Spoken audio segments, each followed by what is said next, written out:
Top quality और consistent performance के लिए सिर्फ सिल्वर पंप नाम याद रखना। ಏಪ್ರಿಲ್ 2ನೇ ತಾರೀಕು ಹತ್ಯೆಗೆ ಸ್ಕೆಚ್ ರೂಪಿಸುವುದಕ್ಕೆ ರಹಸ್ಯ ಸ್ಥಳದಲ್ಲಿ ಪಾರ್ಟಿ ಆಗಿತ್ತಾ?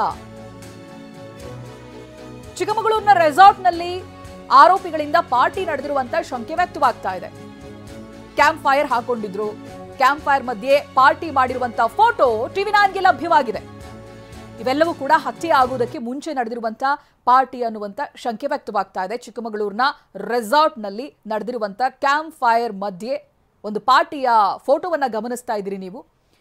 ಇದು ಏಪ್ರಿಲ್ 2ನೇ ತಾರೀಕು ಹತ್ಯೆಗೆ ಸ್ಕೆಚ್ ರೂಪಿಸುವುದಕ್ಕೆ ರಹಸ್ಯ ಸ್ಥಳದಲ್ಲಿ ಮಾಡಿರುವಂತ ಪಾರ್ಟಿ ಅಂತ ಹೇಳಲಾಗ್ತಾ ಇದೆ. ಸುಹಾಸ್ ಹತ್ಯೆಗೂ ಮುಂಚಿತವಾಗಿ ಆರೋಪಿಗಳು ಪಾರ್ಟಿಯನ್ನ ಮಾಡಿದ್ರಾ ಅನ್ನೋದು.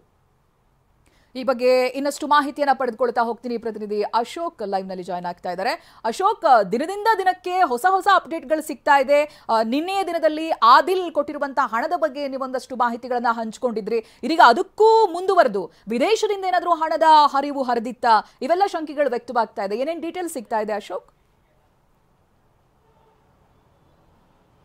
ಹೌದು ಚೈತ್ರ, ಈಗಾಗಲೇ ಸುಹಾಸ್ ಹತ್ಯೆ ಪ್ರಕರಣಕ್ಕೆ ಸಂಬಂಧಪಟ್ಟಂತೆ ಒಂದೊಂದೇ ರಹಸ್ಯಗಳು ಇದೀಗ ಪೊಲೀಸ್ ತನಿಖೆಯಿಂದ ಬೆಳಕಿಗೆ ಬಂದಿರುವಂಥದ್ದು. ಪ್ರಮುಖವಾಗಿ ಸುಹಾಸ್ ಹತ್ಯೆಗೆ ಈ ತಂಡ ಸುಮಾರು 3 ತಿಂಗಳ ಹಿಂದೆ ಪಕ್ಕಾ ಪ್ಲಾನ್ ಅನ್ನು ಮಾಡಿಕೊಂಡಿತ್ತು. ಇದಕ್ಕಾಗಿ ಹಣದ ನೆರವನ್ನು ಕೂಡ ಈ ಪ್ರಕರಣದ ಪ್ರಮುಖ ಆರೋಪಿಯಾಗಿರ್ತಕ್ಕಂಥ ಸಫ್ವಾನ್ ಕೆಲವರಿಂದ ಪಡ್ಕೊಂಡಿದ್ದ.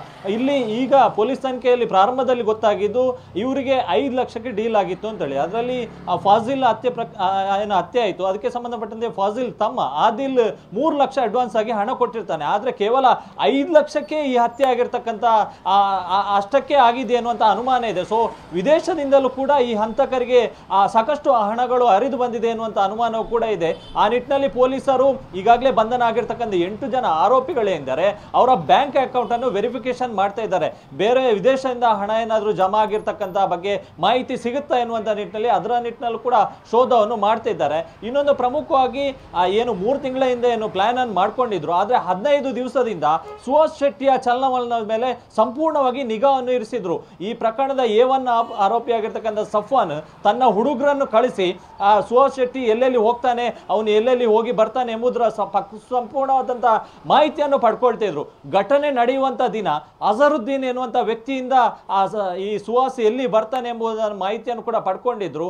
ಆತ ಸಂಜೆ ವೇಳೆಗೆ ಬಜ್ಪೆಗೆ ಬರ್ತಾನೆ ಎನ್ನುವಂತಹ ಪಕ್ಕಾ ಮಾಹಿತಿಯನ್ನು ಅಜರುದ್ದೀನ್ ಈ ಹಂತಕರ ತಂಡಕ್ಕೆ ನೀಡಿದ್ದ.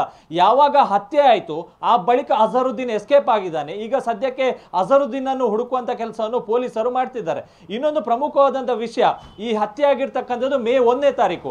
ಆದ್ರೆ ಹಂತಕರು ಏಪ್ರಿಲ್ 2ನೇ ತಾರೀಕು ಚಿಕ್ಕಮಗಳೂರು ಜಿಲ್ಲೆಯ ಕಲ್ಸಾದ ಒಂದು ರೆಸಾರ್ಟ್ ನಲ್ಲಿ ನೈಟ್ ಪಾರ್ಟಿಯನ್ನು ಕೂಡ ಮಾಡಿರ್ತಾರೆ. ಆ ನೈಟ್ ಪಾರ್ಟಿಯಲ್ಲಿ 3 ಆರೋಪಿಗಳು ಆ ಪಾರ್ಟಿಯಲ್ಲಿ ಭಾಗವಹಿಸಿದ್ದಾರೆ. ಒಟ್ಟು ಆ ಪಾರ್ಟಿಯಲ್ಲಿ 8 ಜನ ಇರ್ತಾರೆ.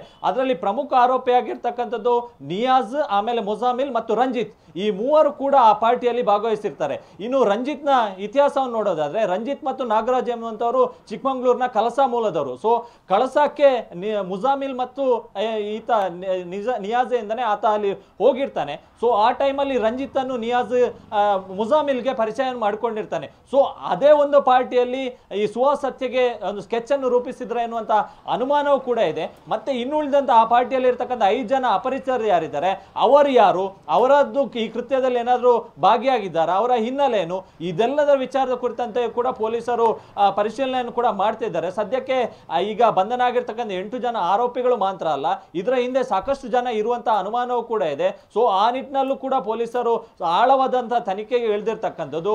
ಮತ್ತು ಫಾಜಿಲ್ನ ತಮ್ಮ ಆದಿಲ್ ಮಾತ್ರ ಅಲ್ಲದೆ ಇನ್ಯಾರಾದ್ರೂ ಹಣದ ಸಪೋರ್ಟ್ ಮಾಡಿದಾರಾ, ಈ ವಿಚಾರದ ಕುರಿತಂತೆ ಕೂಡ ಪೊಲೀಸರು ಸಂಪೂರ್ಣವಾದಂತಹ ತನಿಖೆಯನ್ನು ಮಾಡ್ತಿದ್ದಾರೆ. Chaitra, right, thank you Ashok ಮಾಹಿತಿಗಾಗಿ.